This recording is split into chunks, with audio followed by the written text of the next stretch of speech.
dakuan po natin ang isang paksa tungkol sa beatitude, yung pagiging mapalad ng mga tao ayon sa mga salita ni Kristo Jesus sa Matthew 5 from verse 1. Nang makita ni Jesus ang napakaraming tao, umakyat siya sa bundok. Pagkaupo niya, lumapit ang kanyang mga alagad at siya ay nagsimulang magturo sa kanila. Pinagpala ang mga taong walang inaasahan kundi ang Diyos.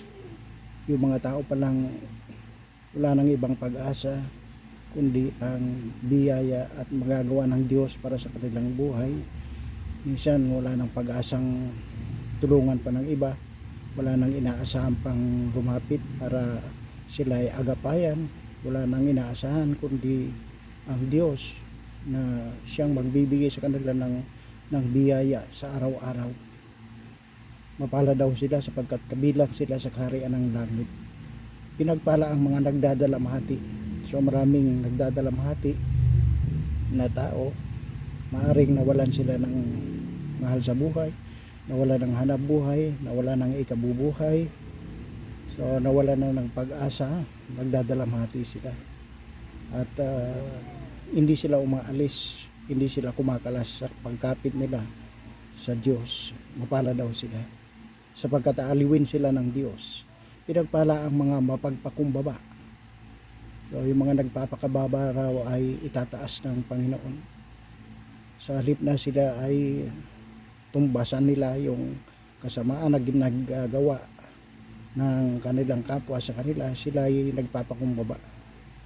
Nagpapakumbaba sa Diyos. Iniiwasan nila ang makapaghiganti o makagawa rin ng isa pang masama, gawa ng gaya ng ginawa na kasamaan ng kanilang kapwa. Sabi nga sa Romans 12:29, revenge is mine, sabi ng Panginoon. Huwag kayong maghihiganti sapagkat ang paghihiganti ay sa Diyos. Pinagpala ang mga mapagpakumbaba sapagkat mamanahin nila ang daigdig.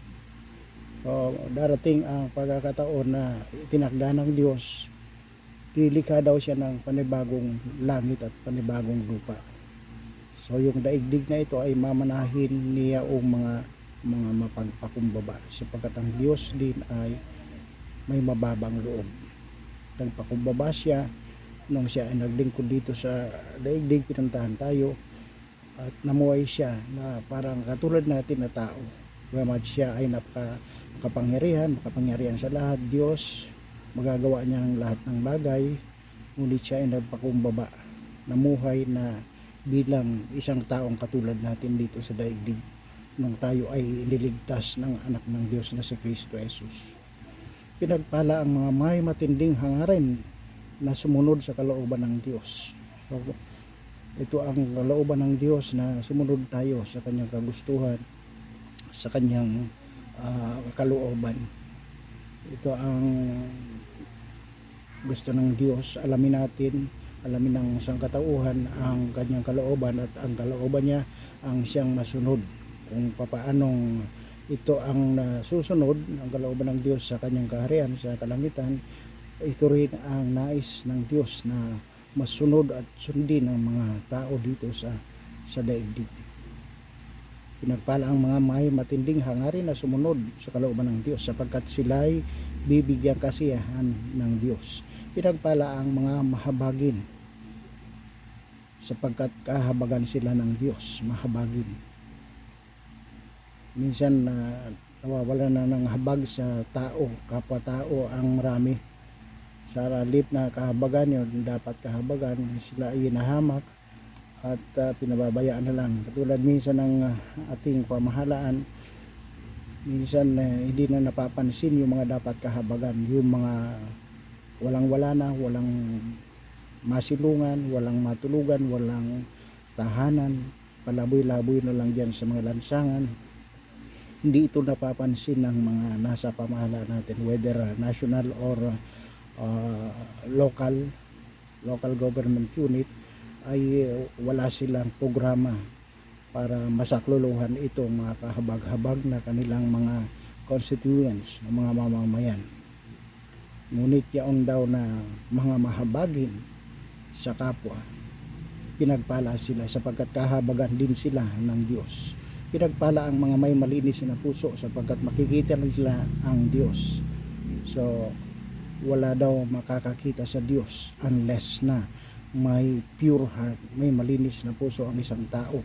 Ngunit kung ang tao ay punong-puno ang puso ng galit, puot, hinanakit, kawalan ng pagpapatawad sa mga dapat patawarin, kasi ito ang requirement sa atin ng Diyos na magpatawad din tayo. Pinatatawad at pinatawad na rin tayo ng ating mga kasalanan nung siya ay nagtiis, nalay niya ang kanyang katawan at dugo sa krus upang tayo ay mapatawad ng Ama ng ating Panginoon at ng ating Ama. Ngunit tayo rin ay dapat din daw magpatawad. Kung punong-puno ng kawalan ng pagpapatawad, kung punong-puno ng galit at puot, balak na paghiganti ang nasa puso ng mga tao, ay hindi raw nila makikita ang Diyos. No one can see God without a pure heart. Pinagpala ang mga may malilinis na puso sapagkat makikita nila ang Diyos. So magiging malinis lamang ang ating puso sa magitan ng mga paalala at mga salita ng Diyos na siyang naglilinis ng ating mga isipan at puso, katulad ng Diyos na may pure heart, unblemished heart. Pinagpala ang mga gumagawa ng paraan para sa kapayapaan sapagkat sila ituturing na mga anak ng Diyos. So pinagpala ang mga gumagawa ng paraan para sa kapayapaan, para sa ikapagkasundo niyong mga hindi magkakasundo.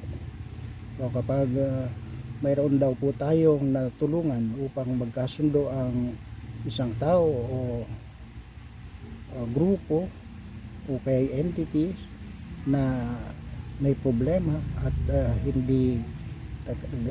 mayroong hindi pagkakaunawaan, mayroong hindi pinagkakasundo, at kapag nakagawa daw po tayo ng paraan para sa ipagkakasundo ng mga ito o para sa kapayapaan, tuturing daw tayo ng mga anak ng Diyos. Pinagpala ang mga gumagawa ng paraan para sa kapayapaan sapagkat sila ituturing ng Diyos na kanyang mga anak. Pinagpala ang mga inuusig ng dahil sa kanilang pagsunod sa kalooban ng Diyos sapagkat kabilang sila sa kaharian ng Diyos. So kahit inuusig ang mga tao ng dahil sa Panginoon, sa pagsunod sa kanyang kalooban, ay ang mga inuusig daw na ito ay makakabilang o mapapabilang sa kaharian ng Panginoon sa langit. Pinagpala ang mga nilalait at tinuusig ng mga tao at pinararatangan ng lahat ng uri ng kasamaan ng pawang kasinungalingan ng dahil sa akin, ng dahil kay Kristo. Sabi doon, magsaya kayo at magalak sapagkat malaki ang inyong gantimpala sa langit. Alalahanin ninyong inusig din ang mga propetang nauna sa inyo. So yung mga inuusig ng mga tao, nilalait. Nilalait ng dahil kay Kristo, nilalait ng dahil sa salita ng Diyos, nilalait dahil nakakonekta sila kay Jesus, ay magsaya daw sila, magsaya daw kayo sapagkat malaki ang inyong gantimpala sa langit. So anuman ang mga pagtitiis, paghihirap, kapighatian na dinaranas ng mga sumusunod sa Diyos, nagmamahal sa Diyos, naglilingkod sa Diyos, ito daw ay dapat pagtiisan. So salit na ito ay ikalungkot natin, magsaya daw tayo, magalak sapagkat malaki daw ang ating gantimpala sa langit. Ito po ang the beatitude na banggit po dito, ang mga taong walang inaasahan kundi ang Diyos, yung mga nagdadala mahati, ang mga nagpapakumbaba, ang mga gumagawa ng paraan para sa kapayapaan, ang mga inuusig ng dahil sa kanilang pagsunod sa kalooban ng Diyos, ang mga nilalait at inuusig ng mga tao ng dahil kay Kristo, ng dahil sa Diyos, ng dahil sa mabuting balita. Sabi doon, magsaya kayo at magalak sapagkat malaki ang inyong gantimpala sa langit. So nawa ito ay magbigay ng lakas ng loob sa lahat ng naglilingkod sa Diyos, hindi humihiwalay sa Diyos, naghahanap sa Diyos, lumalapit sa Diyos, nagmamahal at naglilingkod sa Panginoon. So let's continue to be with God, to connect to God. Let us continue to look for God, to find Him, and we will see Him. Sapagkat ito ang kanyang ipinangako.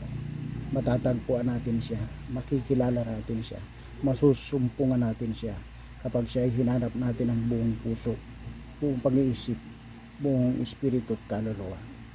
Amen.